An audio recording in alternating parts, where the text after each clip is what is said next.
Hello 12th class, this is your Indian Economic Development Chapter 1, Indian Economy on the Eve of Independence. In the previous videos we discussed about the condition of agriculture. Now let us see what was the situation of the industrial sector at the time of independence. हमारी industries का क्या हाल था, ठीक है। हमारी industries में जो major industry थी हमारी हैंडीक्राफ्ट की, वो तो टोटली डिके मीन्स ऑलमोस्ट उसकी जो क्वालिटी थी हमारे हैंडीक्राफ्ट्स की वो तो वर्ल्ड फेमस थी।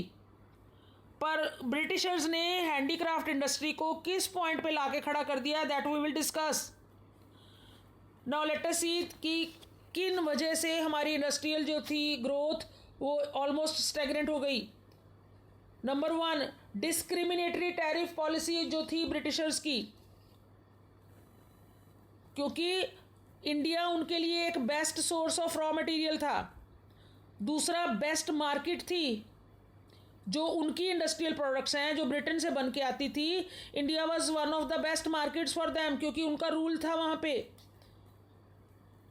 तो उन्होंने जो डबल डिस्क्रिमिनेटरी टैरिफ पॉलिसी चलाई वो क्या थी, उनकी जो टैरिफ पॉलिसी थी वो अलाउ क्या करती थी, tariff free export of raw material from India. India से रॉ मटेरियल टैरिफ फ्री होके जाए ब्रिटेन के पास, और वहाँ से टैरिफ फ्री इंपोर्ट होके जो ब्रिटिश की इंडस्ट्रियल प्रोडक्ट्स हैं वो इंडिया में आए।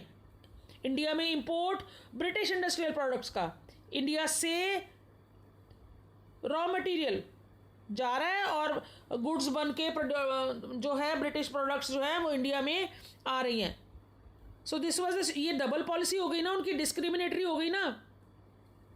तो इसका कॉन्सिक्वेंस क्या हुआ, जो ब्रिटिश प्रोडक्ट्स थी they started gaining Indian market, और जो इंडियन हैंडीक्राफ्ट था वो उसको डोमेस्टिक मार्केट उसके लिए तो ख़त्म ही हो गई, they lost. Then disappearance of princely courts. British rule से पहले प्रिंसली स्टेट्स थे, नवाब थे, राजा थे, प्रिंसेस थे, एम्परर्स थे कंट्री के डिफरेंट पार्ट में। वो हैंडीक्राफ्ट को बड़ा इम्पोर्टेंस देते थे।